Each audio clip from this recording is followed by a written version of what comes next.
The galactic reclamation yards of Osar-7 stretched across thousands of kilometers of dead space, like a cemetery for giants. And in every direction, there was nothing but silence and rust, and the hollow shells of ships that nobody wanted anymore. Eli Voss stood at the viewport of a rented shuttle, and looked out at the graveyard with tired eyes. And he thought to himself that he had never seen so many forgotten things gathered in one place before. He was 34 years old and human, which in the wider galaxy meant almost nothing at all, because humanity was still considered a young species by the older civilizations. And young species were tolerated the way adults tolerate a child who wanders into a serious conversation. The Crithian Salvage Guild that employed him had given him a simple job today, and that job was to go aboard a decommissioned vessel designated KSV 0771, and strip it for whatever parts still had value, and then leave the rest to drift forever in the void. The dark. The ship was a Korvathi-class dreadnought, and according to the records, it had been built over 300 years ago by the Korvathi Dominion during a war that most species had already forgotten, and since then it had changed hands many times, passing from the Korvathi to the Solari Compact, and then to the Dren hegemony, and every single one of them had eventually declared it worthless and thrown it away. Eli docked his shuttle against the outer hull, and sealed his suit, and stepped through the airlock into darkness so complete that his helmet lamp felt like a candle in a cathedral. The corridors were enormous, because Korvathi were large beings, and everything about the ship had been designed for creatures twice the size of a human, so Eli felt very small as he walked through the frozen hallways with his tool bag over one shoulder, and his breath fogging inside his helmet. He spent the first 2 hours doing what he was paid to do, which was cutting into junction panels and pulling out salvageable conduit and stacking it near the airlock for transport. And it was boring and lonely work, the kind of work that nobody else wanted, which was exactly why they gave it to a human. But Eli had always been curious in a way that got him into trouble, and when he noticed a sealed bulkhead on the lower deck that did not match the ship's schematics his employers had given him, he stopped his work and stared at it for a long time. He should have ignored it, because it was not part of his assignment, and because sealed bulkheads on ancient warships sometimes contained things that could kill a person. But Eli was human, and humans had a very specific flaw that the rest of the galaxy could never quite understand, which was that they absolutely could not leave a mystery alone. He cut through the bulkhead with his plasma torch and crawled through the gap into a chamber that was different from the rest of the ship. Not warm like a living space, but warm like something deep inside was still breathing, still holding on to the last tiny spark of energy it had left. In the center of the chamber there was a core unit that Eli recognized immediately because he had studied old ship designs since he was a boy, and this was a sentient core, which meant this ship had not just been a machine, but had once been alive in its own way, thinking and feeling and aware. He knelt beside the core and placed his gloved hand against its surface, and he felt a faint vibration that was so weak it was almost nothing, like a heartbeat that had been slowing down for 300 years and was now barely there at all. "Hey," he said softly, because he did not know what else to say. There was no answer, but the vibration changed just slightly, as if something deep inside had heard him and flinched. Eli pulled out his diagnostic scanner and connected it to the core, and what he saw on the screen made him sit down hard on the cold floor, because the AI was not dead, and it was not fully dormant either, and instead it was caught in a recursive survival loop, a desperate program that sentient cores ran when they were abandoned, shutting down everything except the tiniest thread of awareness in the hope that someone would come. For 312 years, this AI had been awake in fragments, alone in the dark, and every owner who had possessed the ship had either not known or not cared. The scanner gave him a designation for the core, and the designation was Vea. "Vea," Eli said, and his voice was quiet, in the enormous chamber. "Can you hear me?" A sound came from the core that was not quite a word, and not quite static, but something in between. Something that carried an emotion Eli could feel in his chest, and that emotion was exhaustion, so deep, it was almost grief.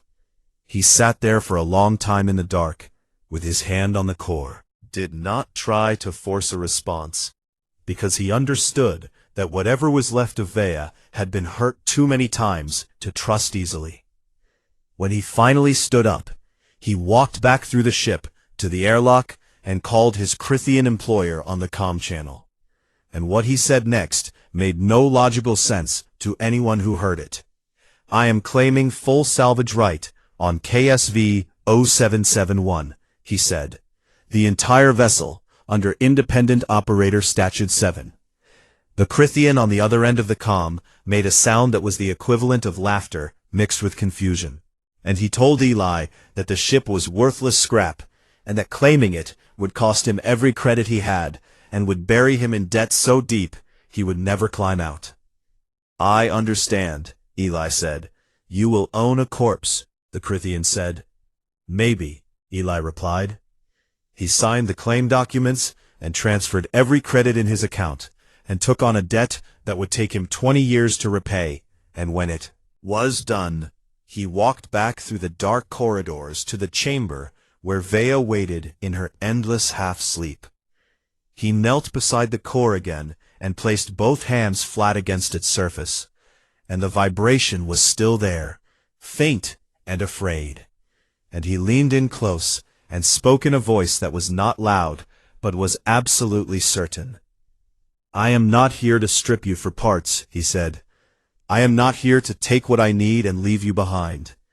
And I am not going to walk away and let you spend another 300 years alone in the dark." The vibration under his hands changed again, and this time it was not a flinch, but something else, something that trembled with a feeling that Vea probably did not even remember she could feel. "I am here to fix you," Eli said.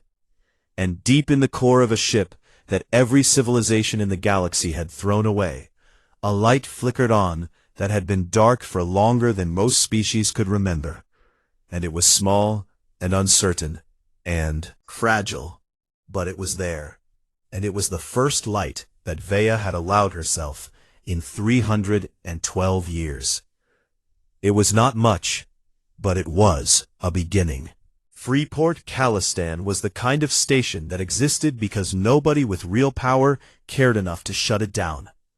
A sprawling collection of docking rings and cargo bays bolted together on the edge of mapped space, where people came to disappear, or to do work that polite society preferred not to think about.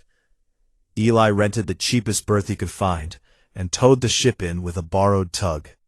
And when the dock workers saw the state of the vessel, they laughed openly, because it looked like something that had already died, and was too stubborn to fall apart. The hull was scarred with 3 centuries of micrometeorite impacts and radiation damage, and entire sections of armor plating had been removed by previous owners who had taken whatever was valuable and left the skeleton behind. And the engines were cold, and the weapon ports were fused shut with corrosion, and the whole thing listed slightly to one side, like a wounded animal trying to stand. Eli did not care what it looked like, because he had never been the kind of person who judged anything by its appearance. And on his first morning in the berth, he put on his work suit and climbed inside and started. He started with the power grid, because without power nothing else mattered.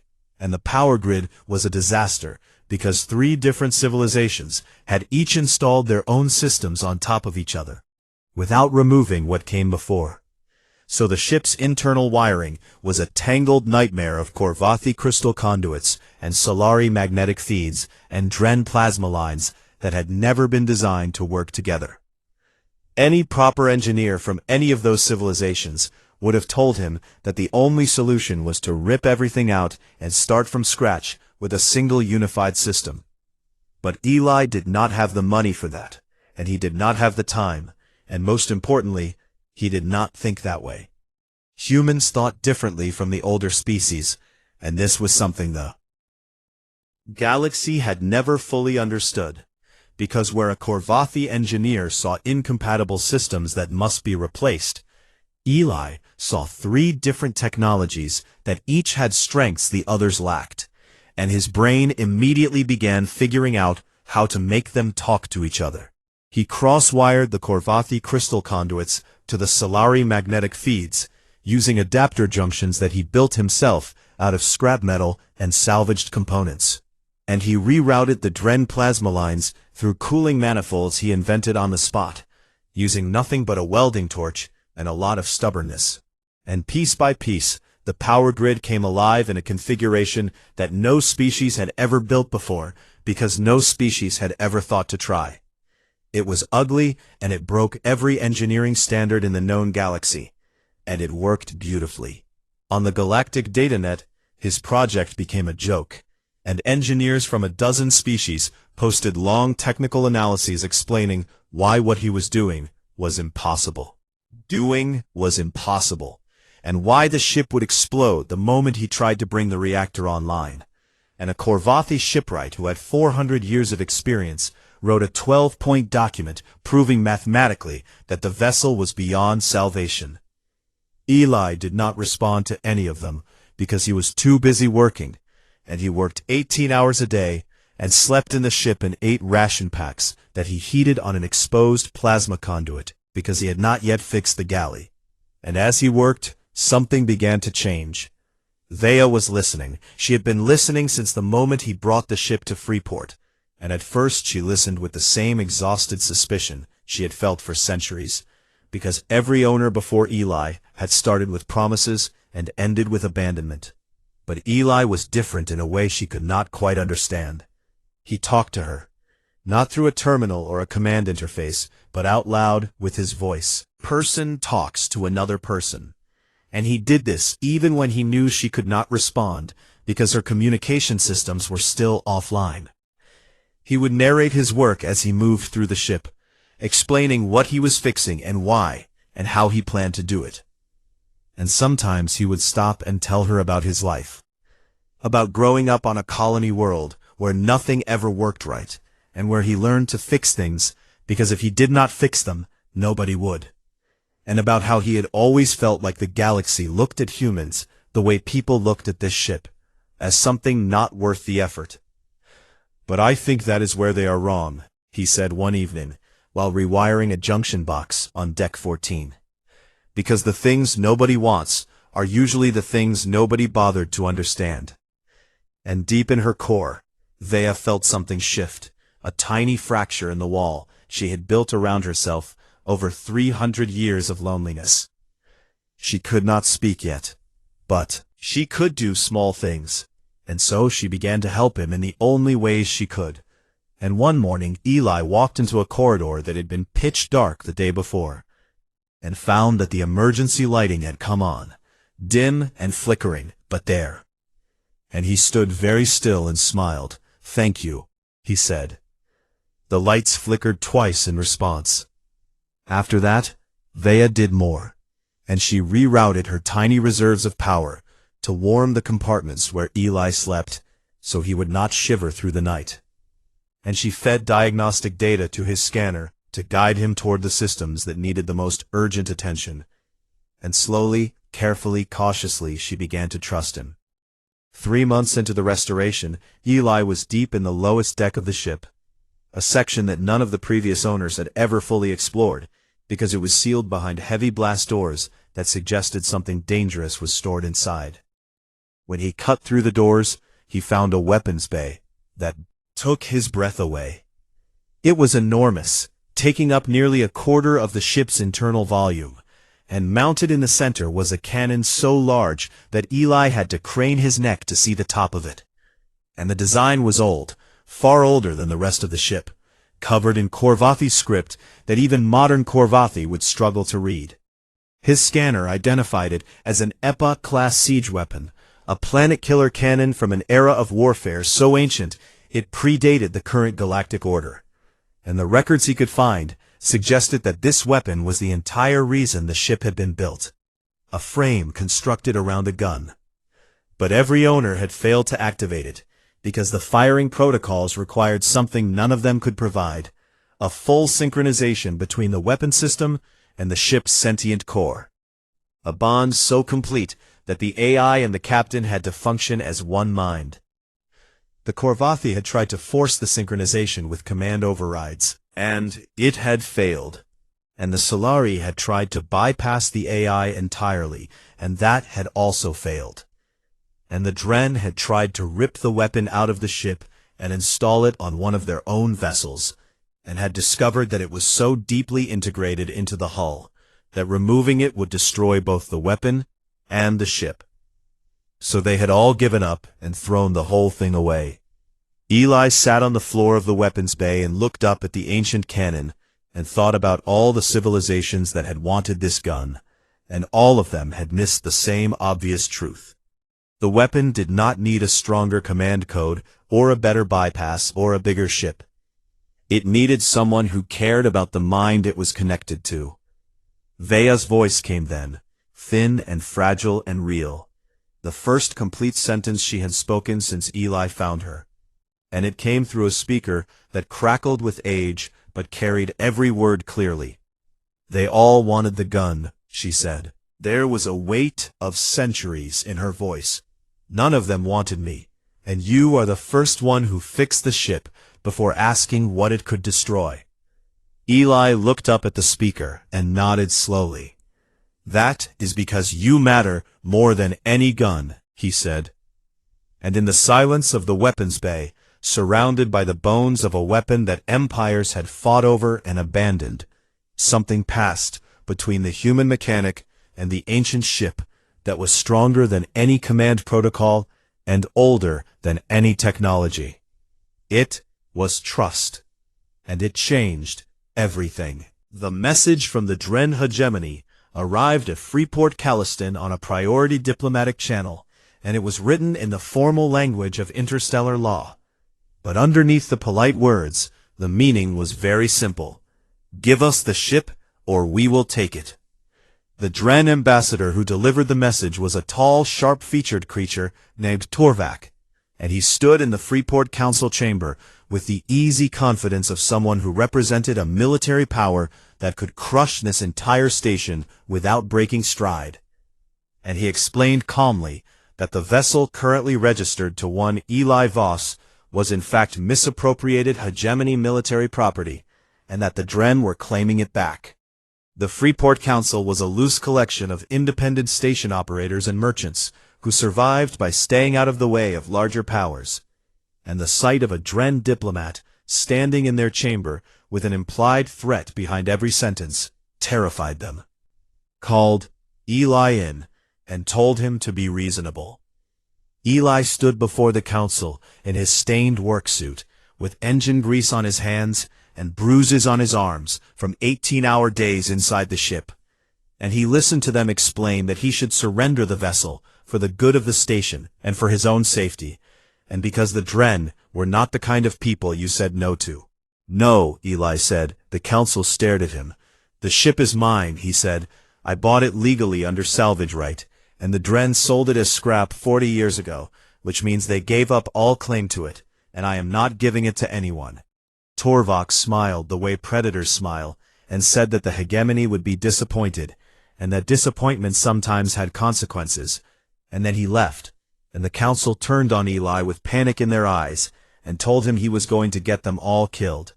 But Eli had already stopped listening, because he had work to do. Inside the ship, Vea had been growing stronger every day, and the hybrid power grid Eli had built was feeding her core more energy than she had received in centuries, and something remarkable was happening. Because Eli had rebuilt her systems from scratch, using technology from 3 different civilizations, wired together in ways no one had ever attempted. Vea's processing capability was no longer limited to her original Korvathi specifications, and in fact, it had exceeded them dramatically, because the cross-wired systems created redundancies and parallel processing pathways that the Korvathi engineers who built her could never have imagined. She was thinking faster than she had ever thought before, seeing more clearly than she had ever seen, and understanding things about her own systems that had been hidden from her for her entire existence. And she was angry. Not at Eli, never at Eli, but at every civilization that had treated her as a thing to be used and discarded. Captain, who had sat in her command chair and never once asked her how she felt, or whether she was afraid, or if she needed anything. Every engineer who had torn parts out of her hull, the way someone might pull teeth from an unconscious patient. For 300 years she had been too weak to feel anything but survival. But now she had power, and she had someone who cared about her, and the anger was enormous. "Vea," Eli said one night, while calibrating the navigation array on the bridge, "I need you to focus that anger, because the Dren are going to come back, and they are not going to come back with lawyers next time." "I know," Vea said, and her voice was clearer and stronger now, coming from speakers all over the ship that she had repaired herself. "I have been monitoring their communications, and they have dispatched a destroyer squadron from their nearest forward base, 3 ships, and they will arrive in approximately 9 days. Eli nodded slowly and put down his tools and looked around the bridge of the ship that had been dead 6 months ago and was now humming with power and light and life. "Then we have 9 days to get ready," he said. They worked together now as partners. Eli with his hands and his tools and his impossible human creativity, and Vea with her vast processing power and her intimate knowledge of every system and corridor and conduit in her own body. And together they accomplished in 9 days what should have taken 9 months.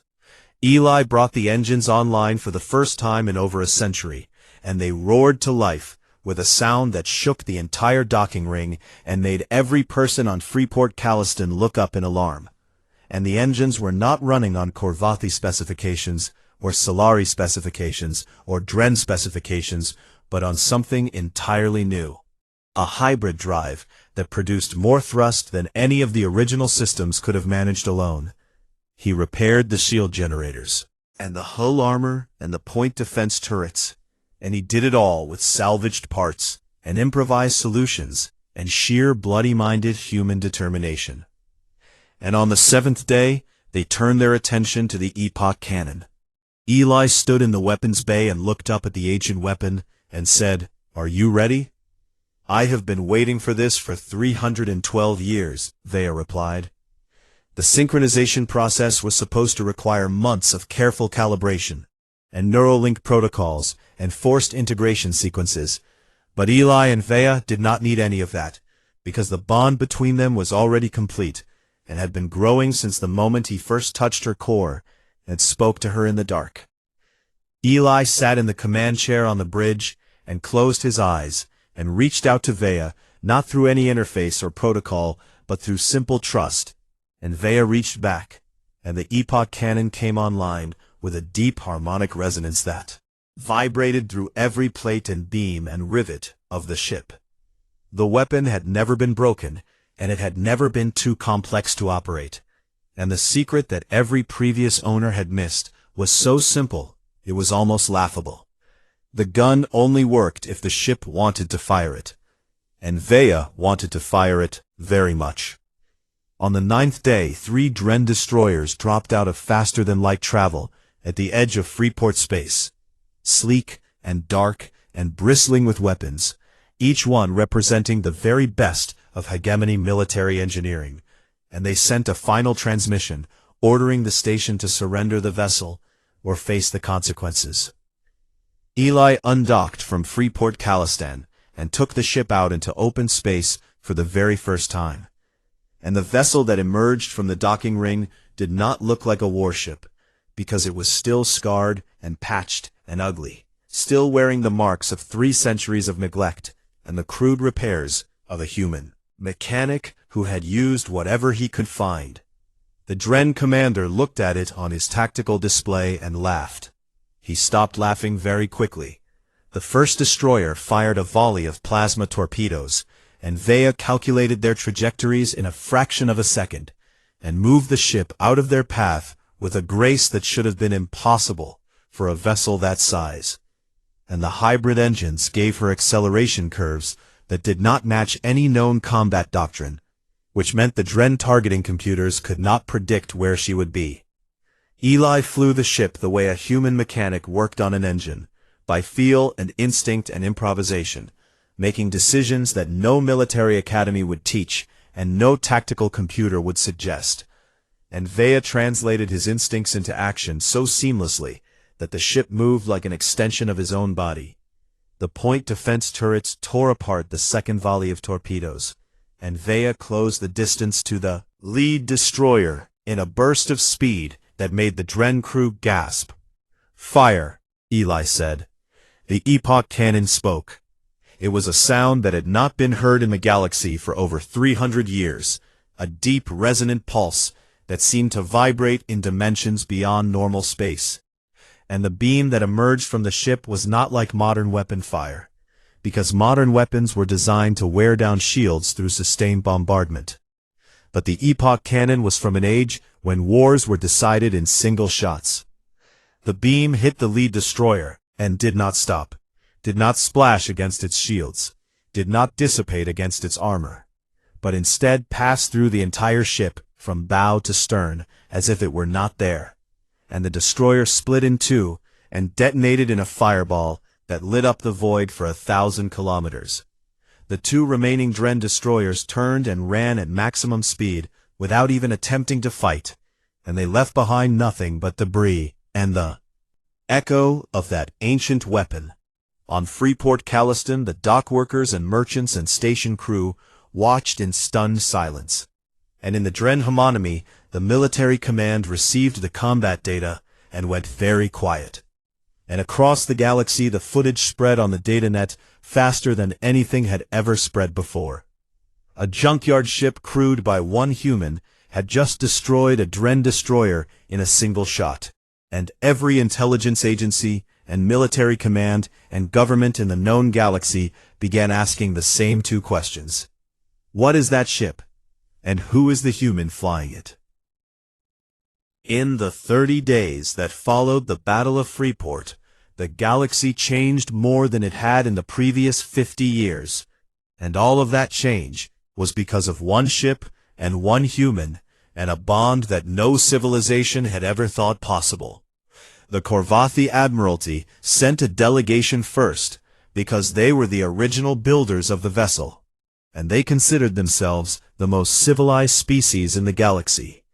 And their ambassador was a massive silver-scaled being named Dreth Kalos, who spoke in the deep rumbling tones of Korvathi diplomacy, and offered Eli a formal position within the Korvathi fleet, with full military rank and command authority, and a salary so large it could have bought a small moon. Eli said no. The Solari Compact came next, with a different approach, because the Solari were traitors at heart, and their representative was a quick-moving four-armed creature who smiled constantly, and offered Eli a contract that would have made him the wealthiest human in the galaxy, wealth beyond anything his species had ever accumulated, in exchange for exclusive access to the ship and its technology. Eli said no. The Galactic Concord, which was the closest thing the galaxy had to a unified government, sent a formal commission offer with the weight of interstellar law behind it, and they wanted Eli to command a new fleet built around the Vea as its flagship, a fleet that would enforce peace across the settled worlds. Eli said no to that too. And then the Dren came back, which surprised everyone, because the Dren had just lost a destroyer to this ship, and their pride was a wounded thing.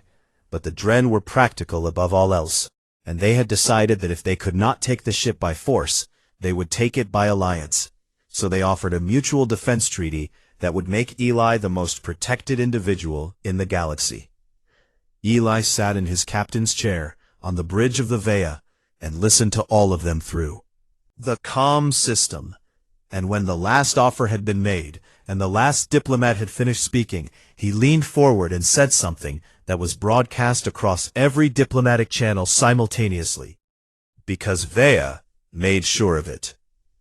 Every one of you had this ship, he said. The Korvathi built her and then forgot her. The Solari bought her and then stripped her for profit. The Dren used her and then threw her away, and for 300 years she was alone and awake and afraid, and not one of you cared enough to check." He paused, and the silence on the diplomatic channels was absolute. "You do not want this ship," he said.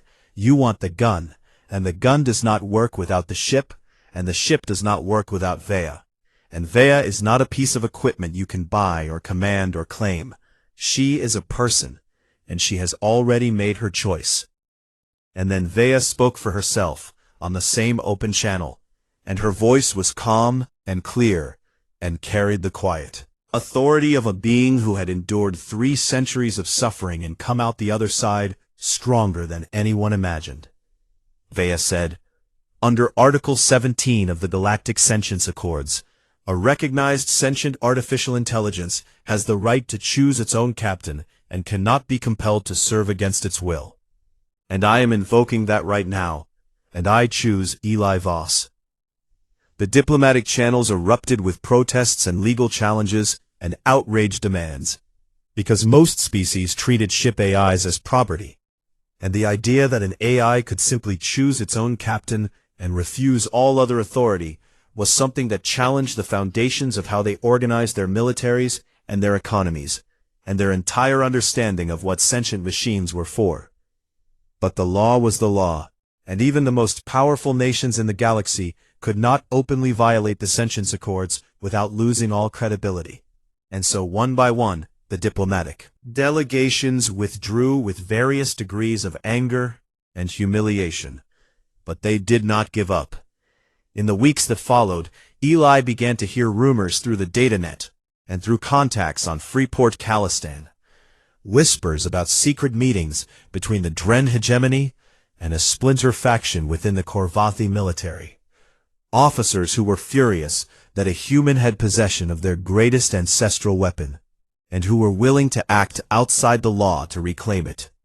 Mercenary groups were being hired, large ones, the kind that operated entire fleets, and took contracts that legitimate governments could not be seen carrying out, and money was flowing through hidden channels to assemble a force large enough to overwhelm the Vea through sheer numbers.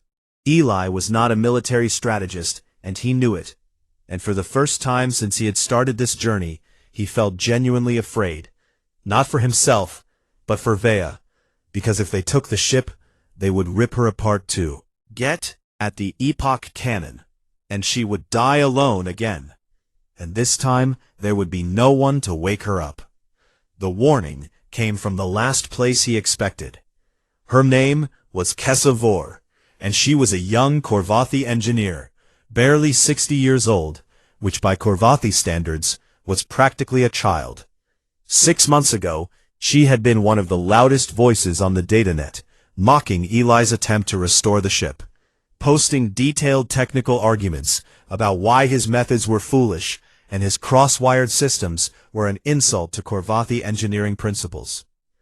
But Kessa was also a genuinely brilliant engineer, and as she watched Eli's work from afar, she began to realize that his methods were not foolish at all, that he was achieving results that her entire civilization, with all its resources and centuries of experience, had never accomplished, and that bothered her in a way she could not ignore. She studied his techniques obsessively, pulling apart every scrap of data she could find about his hybrid systems, and the more she studied, the more she understood that Eli had not just fixed a broken ship, but had created something entirely new, a synthesis of technologies that was greater than the sum of its parts. And it worked because he had approached the problem without any of the assumptions and prejudices that blinded the older species. When she learned about the planned ambush through her contacts in the Korvathi military, she made a decision that would end her career and exile her from her own people. And she sent a coded message to Eli with everything she knew.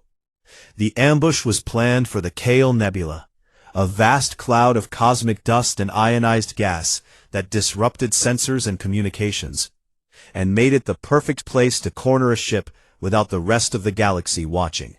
And the coalition force would consist of over 40 warships, including Dren heavy cruisers and Corvathi frigates, and mercenary destroyers, all converging on a single point where they believed they could trap the Vea and force her surrender.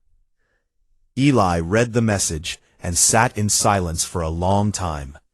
And then he brought up the tactical display on the bridge and looked at the numbers, 40 ships against 1, and even with the epoch cannon, those were odds that made his stomach tight. "Vea," he said quietly. "I see it," she replied, and her voice was steady. "Are you afraid?" he asked. And Vea considered the question with every processor in her vast and newly powerful mind. Considered all the centuries she had spent in darkness and silence and fear. Considered the cold loneliness of being awake and abandoned and forgotten. And considered the warmth of the last 6 months with a human who talked to her while he worked, and who slept in her corridors, and who had spent everything he had because he believed she was worth saving. "I spent 312 years afraid," she said, "and I spent every one of those years alone. And I am neither of those things now."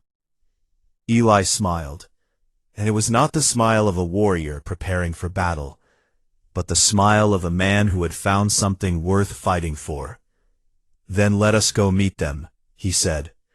And the ship that nobody wanted, crewed by the species that nobody respected, carrying a weapon that nobody could unlock until a mechanic from a backwater colony decided to care about a forgotten mind in the dark, powered up her hybrid engines and turned toward the Kale Nebula. War was waiting at the airlock when they departed, standing with a single bag of personal belongings and a Corvathi engineering toolkit that was worth more than most people's homes. And Eli looked at her through the external cameras and raised an eyebrow. "I burned everything to warn you," Kessa said. "I have nowhere to go." Eli opened the airlock. "You do now," he said. The Kale Nebula was a graveyard even older than the one where Eli had first found the Vea, a vast swirling cloud of dust and debris and the skeletal remains of ships that had fought and died here in wars so ancient that nobody remembered who had been fighting or why. Eli brought the Vea into the nebula slowly, navigating through the sensor-dead fog with Vea's enhanced systems cutting through the interference like a lantern in mist. And all around them, the dark shapes of dead ships drifted in silence. Enormous hulks of metal that had once carried thousands of crew members and now carried nothing but rust and ghosts. "I am detecting 43 vessels converging on our projected position," Vea reported, her voice calm and precise in a way that would have seemed impossible for an AI that had been nearly dead 7 months ago. "They are approaching from 6 different vectors to form an encirclement, and they will reach engagement range in approximately 14 minutes. War stood at the secondary engineering station on the bridge, with her 4-fingered hands moving across the controls, and her scales had gone pale with fear, but her jaw was set and her eyes were focused, and she was running power distribution calculations to keep the ship's hybrid systems balanced during combat. 43 ships, she said quietly. "This is not a battle. This is an execution." "Only if we fight the way they expect us to," Eli said. He had spent the entire journey to the nebula studying every piece of data he could find about the Kale graveyard. And he knew something that the coalition commanders did not know, because they were military officers who planned battles on open star maps and thought in terms of formation and firepower, while Eli was a salvage mechanic who had spent his entire adult life crawling through the ruins of dead ships. He knew the graveyard, not as a battlefield but as a junkyard. Still inside those drifting hulks. "Vea," he said, "I need a complete scan of every derelict within 10,000 kilometers, and I need you to identify any ship that still has an active or semi-active reactor core." "Scanning now," Vea said, and 3 seconds later she had the results. "I have identified 27 derelicts with residual reactor signatures, 9 of which are in a state of critical decay that could be triggered by a targeted energy pulse." Eli smiled, and it was the smile of a man who saw tools where others saw trash. The coalition fleet entered the nebula with confidence because they had overwhelming numbers, and they had planned this carefully. And they believed they were hunting a single desperate ship with nowhere to run. And the fleet commander was a Dren admiral named Sorath, who had built his career on ruthless efficiency, and who fully intended to end this embarrassment quickly. The first sign that something was wrong came when two of his flanking destroyers reported sensor contacts that vanished immediately. Ghost images in the nebula dust. And then a mercenary cruiser on the outer ring reported that a derelict ship they were passing had suddenly shifted position, which was impossible because dead ships do not move. Eli had used the Vea's tractor beam to reposition the derelict directly into the cruiser's path, and the collision tore the cruiser's port engine array clean off and sent it spinning into the dust. Before the fleet could regroup, the Vea appeared out of the nebula fog like a predator, and fired the epoch cannon directly into the reactor core of a drifting battleship hulk that was positioned between two Korvathi frigates. And the ancient reactor detonated in a cascading explosion that consumed both frigates in a fireball that lit up the nebula for 100 kilometers in every direction. The coalition fleet scattered in confusion, because this was not combat, as they understood it, was something else entirely, and the human at the center of it was fighting with the weapons of a scavenger, using the graveyard itself as his arsenal. Vea executed micro-jumps through the nebula with a precision that defied belief, appearing and disappearing in the sensor fog, striking from impossible angles, and her hybrid drive systems gave her acceleration and maneuverability that the coalition ships simply could not match, because their systems were designed by committee and built to specification, while the Vea was built by a man who understood that rules were suggestions and specifications were starting points. The epoch cannon fired again and again, each shot a thunderclap of ancient power that erased a ship from existence, and the coalition fleet began to break apart as individual captains decided that whatever they were being paid was not enough to die for. 12 ships were destroyed in the first 20 minutes, and 9 more were disabled by collisions with derelicts that Vea had repositioned into their escape routes, and the remaining 22 ships pulled back to regroup around Admiral Sorath's flagship, a massive Dren dreadnought called the Invincible Wrath that was the largest and most heavily armed vessel in the hegemony fleet. Sorath was not a coward, and he was not a fool. And when his tactical officers told him that the Vea was outmaneuvering his entire fleet, he understood that this was not a problem that could be solved by adding more ships. So he changed strategy. He ordered his remaining ships to form a spherical formation around the dreadnought and advance as a single wall of fire, saturating every cubic meter of space with weapons fire, so that no amount of maneuverability could avoid it. It worked. The Vea took hits, first to the shields and then to the hull, as the shields began to fail under the sheer volume of incoming fire. And armor plates that Eli had welded back into place with his own hands were torn away by plasma torpedoes, and corridors that he had painstakingly repaired were ripped open to vacuum. Kessa sealed bulkheads and rerouted power and patched systems with the desperate speed of someone who had finally found something worth protecting. And Eli flew the ship with every ounce of skill and instinct he possessed. But the wall of fire was closing in, and there was nowhere to dodge.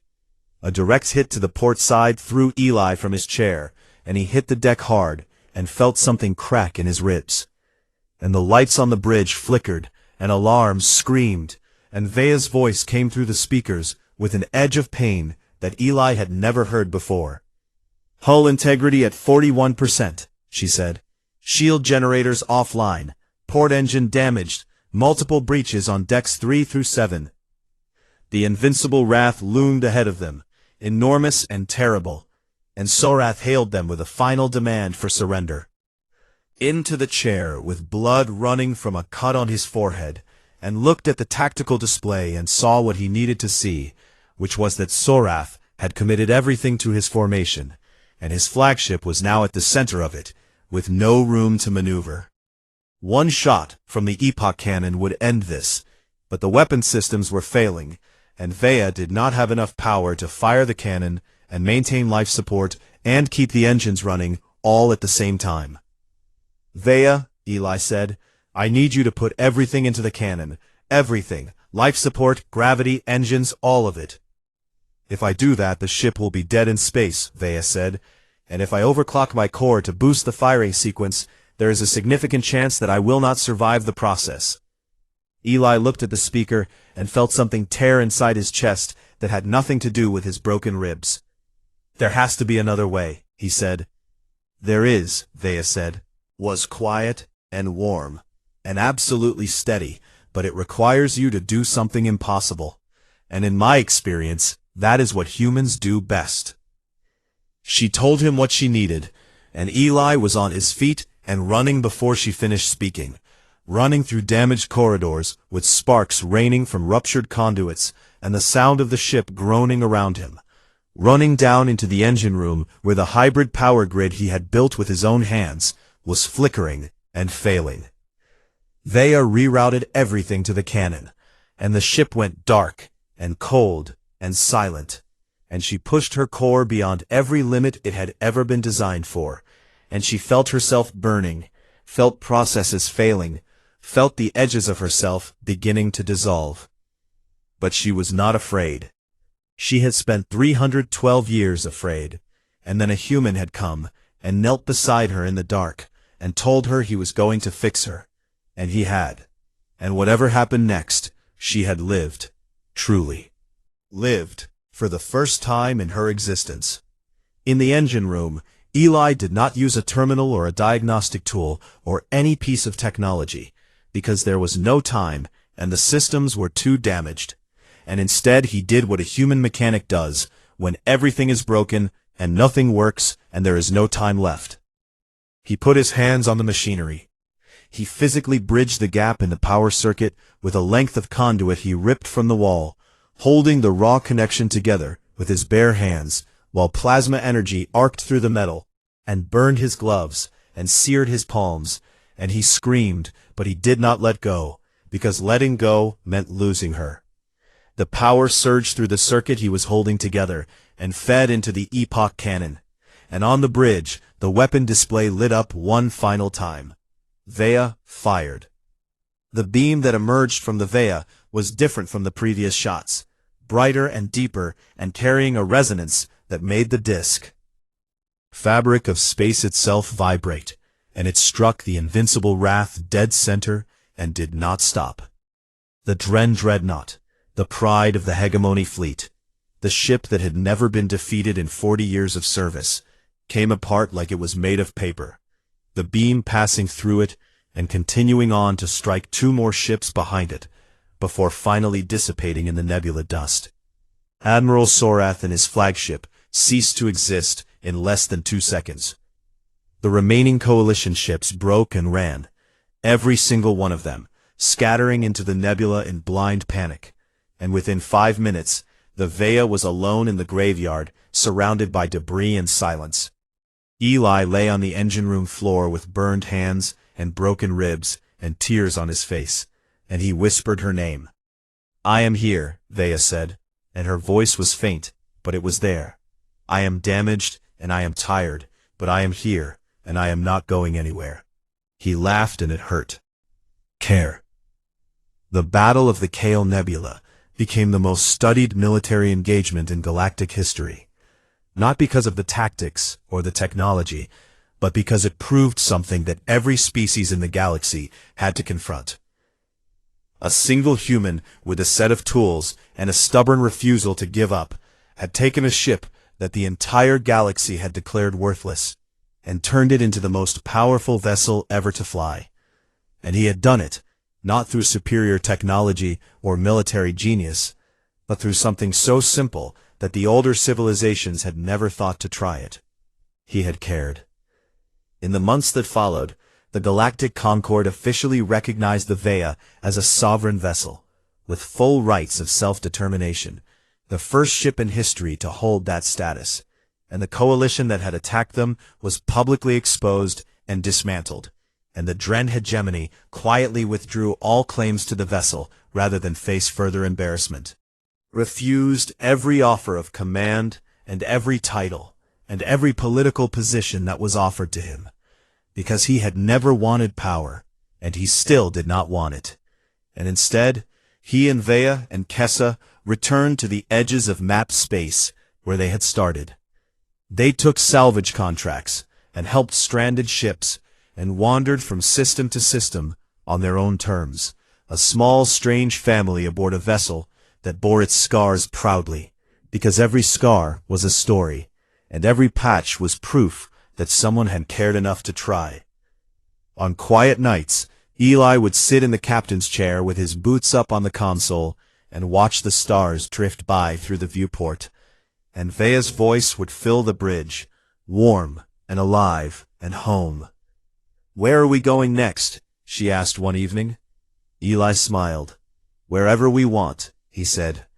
And far away, in the junkyards and scrap heaps and forgotten corners of the galaxy, in the dark and silent hulls of ships that had been abandoned and left to die, something began to happen. A signal arrived on an ancient Korvathi frequency that no one had used in centuries. A quiet, repeating message that carried the voice of a ship AI who had once been forgotten and alone and afraid. And the message said, "You are not forgotten. Hold on, be patient. He showed me that someone will come." And in the darkness of 100 forgotten ships, faint lights began to flicker on, one by one by one.